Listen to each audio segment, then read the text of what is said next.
I have never grown the types of beans that you dry.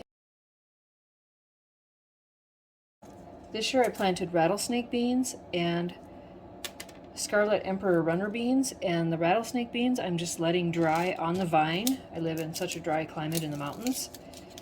And I went out and picked some of the dried pods. There's still quite a few out there that aren't dry yet, but it's pretty cool. There's these spotted beans in here.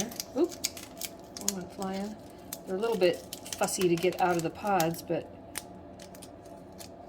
they're already dried. It's like dry beans you buy at the store. So once I get them all picked before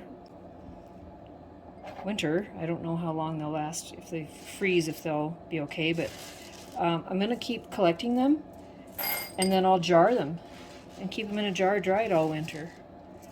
Pretty cool. Rattlesnake beans.